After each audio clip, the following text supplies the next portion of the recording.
Hello everyone, welcome to my YouTube channel.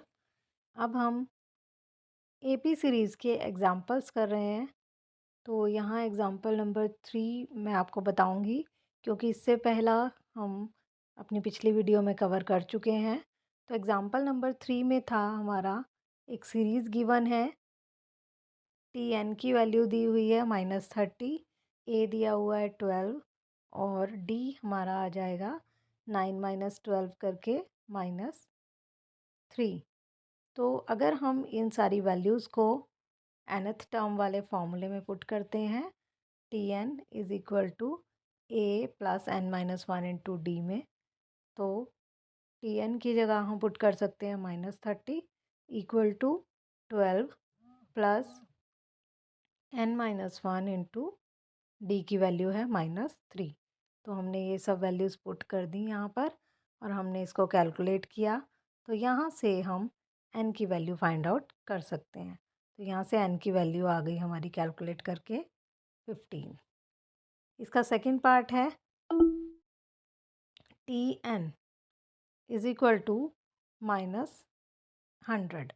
तो t n की value -100 given है, a 12 है, डी -3 है। तो इस हिसाब से अगर हम इसको कैलकुलेट करते हैं तो n की वैल्यू हमारी आती है 115 डिवाइडेड बाय 3। तो हमें ये बताना था कि -100 इस सीरीज़ का कोई टर्म है या नहीं, क्योंकि n की वैल्यू यहाँ से कोई होल नंबर आना चाहिए था, ये होल नंबर नहीं है। तो it means -100 is not any term of the series. Next example is if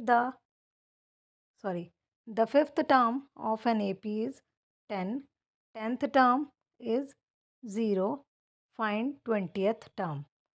हमें फिफ्थ टर्म गिवन है, 10th टर्म गिवन है, हमें 20th टर्म फाइंड आउट करनी है। फॉर्मूला है हमारे पास फिफ्थ टर्म के लिए T5 is equal to A plus 5 - 1 into d, it means 4D is equal to 10 given है। T10 is equal to A plus 9D is equal to 0 given है। तो अब हमें इन दोनों इक्वेशंस से कैलकुलेट करके A और D की वैल्यू निकालनी है। तो अगर हमने इन दोनों टर्म्स को सब्ट्रैक्ट किया तो A minus A zero cut जाएगा। तो 9D - 4D आएगा 5D और राइट साइड पे आएगा 0 - 10, it means 5D is equal to -10। It means D is equal to -2। जब हम D की वैल्यू को किसी एक इक्वेशन में पुट करेंगे तो यहाँ से हमें A की वैल्यू मिल जाएगी। A की वैल्यू आई 18 कैलकुलेट करके। तो अब हम T20 के लिए फॉर्मूला लिखेंगे। T20 is equal to A plus 20 - 1 into d, it means 19D। तो A की वैल्यू 18 प्लस 19 माइनस 2D की वैल्यू, इसको कैलकुलेट किया तो आया हमारा -20। तो ये हमारा फाइनल आंसर आ गया 20th टर्म।